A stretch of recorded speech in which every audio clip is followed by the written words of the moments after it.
경우가 많은데 그때는 사실은 좀 시기가 좀 놓치는 경우가 많아서 이를 빼야 되는 경우가 많습니다. 우리나라 그 19세 이상의 성인분들 중에 약 한 70% 이상이 치주 질환을 가지고 계십니다. 아, 저렇게 많이요?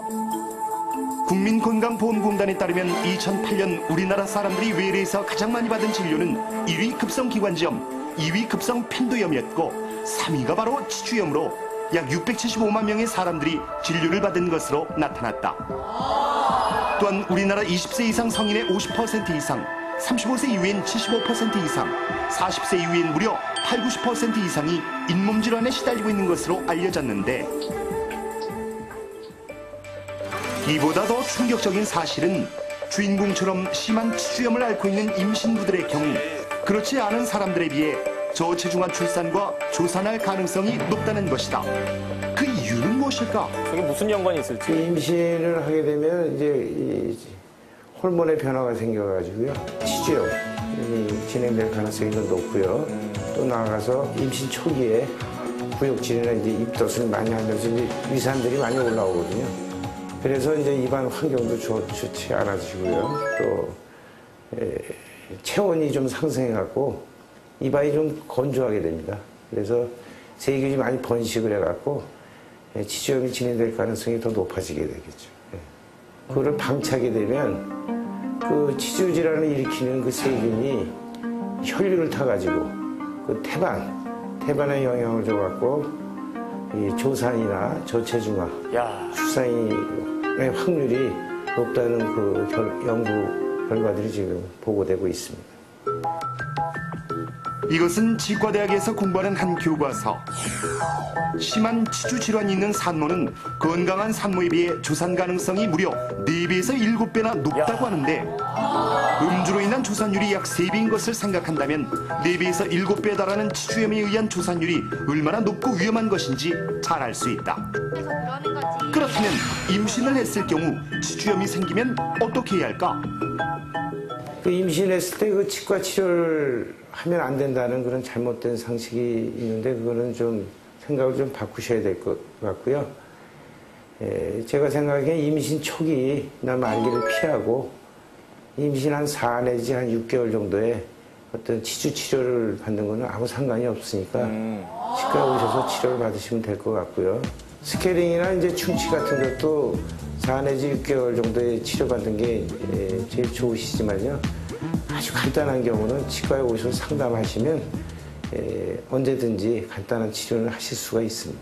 그래서 임신기간 중에 이제 잇몸 관리를 잘 하지 못해서 치주염이 아주 심해지는 경우는 저체중아나 조산의 위험이 있기 때문에 미리 예방하고 임신기간 중에도 치과에 가셔서 검진을 받으시는 게 아주 중요할 것 같습니다.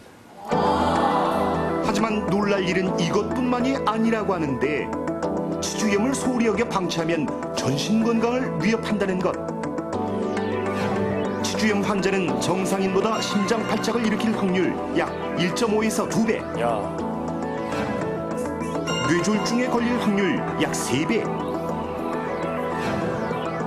급성폐렴에 걸릴 확률 약 4.2배. 전신질환을 일으키는 당뇨병에 걸릴 확률은 약 6배나 높으며 도미니크 미쇼드 박사가 미국 하버드 대학에서 17년에 걸쳐 성인 5만여 명을 대상으로 조사한 결과 만성 치주염을 앓았던 사람은 건강한 사람에 비해 혈액암 발생률 30%, 폐암 발생률 36%, 신장암 발생률 49%, 췌장암 발생률은 무려 54%나 높았다고 한다. 그렇다면 임신부의 조산과 저체중아 출산은 물론 각종 전신 질환을 일으켜 우리의 생명을 위협할 수도 있는 치주염. 어떻게 예방할 수 있을까? 치주염의 예방에 가장 중요한 거는 평상시에 그 올바른 칫솔질 방법이고요.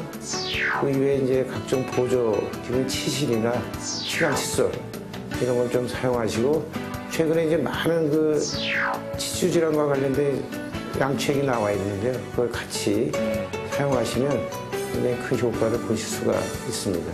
마지막으로 정기적인 스케일링과 치과 검진을 받으시면 치주염을 100% 예방할 수 있다는 걸 명심하시기 바랍니다.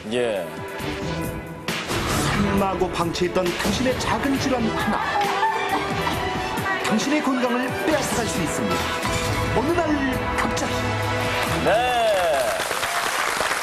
야, 이 치수염을 우리가 우습게 보면 안 되겠네요. 예. 뭐 19세 이상 성인 가운데 70%가 경험이 있다고 하니까 네네. 굉장히 놀라운 확률이라 생각이 드는데 그 임신했을 때 엄마들이 참 많은 것을 주의합니다만은 치과라고 해서 피할 필요가 절대로 없는 거네요. 검진이 필요하네요. 아기는 하늘이 준 선물이라고 그래서 조심할 게 많고요. 신경 많이 쓰다 보니까 자칫 치아 관리는 소홀합니다. 근데 아까 말한 임신 중에는 치주염이 발생이 많이 하고요. 또 발생하면은 조산의 가능성이 4배 내지 7배 높아집니다. 따라서 임신 중이거나 임신을 계획하신 분께서는 반드시 한 번쯤은 치과 전문의를 찾아가서 상담을 받는 것이 아주 중요한 것 같습니다. 네, 치주염 오늘 어느 날 갑자기에서 살펴봤습니다. 네. 자, 전현무 아나운서와 함께하는 비타 5분. 시작하겠습니다. 네.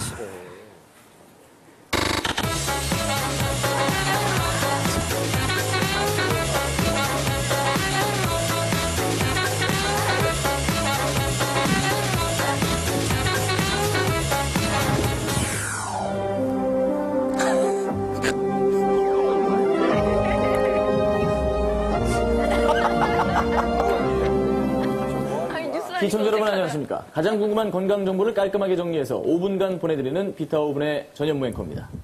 뉴스 못해본 아나운서가 전해드리는 알짜배기 건강 뉴스 비타 5분 지금부터 시작합니다. 여러분 이게 뭔지 아시겠습니까? 그렇습니다. 깨끗하고 안락해 보이는 집입니다. 하지만 자세히 살펴보면 겨울에 쌓인 먼지 있죠? 그리고 세균 그리고 곰팡이가 가득하다는 것을 알 수 있습니다. 이럴 때 필요한 게 바로 봄맞이 대청소인데요. 집안 곳곳의 먼지와 묵은 때를 없애는 똑똑한 봄맞이 대청소 방법에 대해 저희 비타5분이 긴급 취재해봤습니다. 먼저 침실 청소에 대한 소식입니다. 침실은 집먼지 진드기가 가장 많이 번식하는 곳인데요. 봄철에는 건조한 날씨 때문에 알레르기가 심해지기 때문에 그 어느 때보다 청소가 중요합니다. 특히 겨울에 묵었던 침구와 커튼은 세균의 온상인데요. 60도 정도의 따뜻한 물로 세탁을 하고 햇볕이 강한 오후 2시경에 말리는 것이 진드기를 없애는 데 효과적입니다.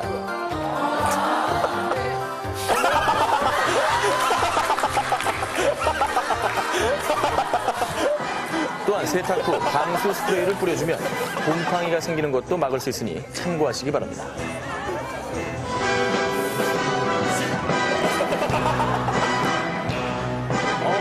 이렇게 많이 나왔어. 다음은 주방 청소에 대한 소식입니다. 주방에 세균이 번식하면 음식을 통해 몸속으로 들어와 건강을 해칠 수 있기 때문에 반드시 청소에 신경을 써야 합니다. 주방 청소의 핵심은 싱크대의 물때와 가스레인지의 기름때 제거인데요. 이 골칫덩어리를 물과 식초만으로 간단하게 해결할 수 있습니다. 물과 식초를 1대1로 섞어서 기름때나 물때 부분에 뿌린 뒤 부드러운 헝겊으로 닦아내면 되는데요.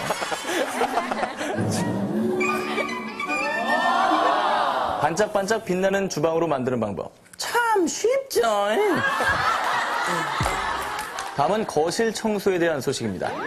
거실은 바닥과 소파, 카펫에 먼지가 쌓이기 쉬운데요. 이런 먼지들은 천식과 같은 호흡기 질환을 악화시킬 수 있어 주의가 필요합니다. 카펫을 청소할 때는 소금을 뿌려두었다가 10분 뒤에 청소기를 돌리면 구석구석 숨어있는 먼지가 잘 제거되는데요.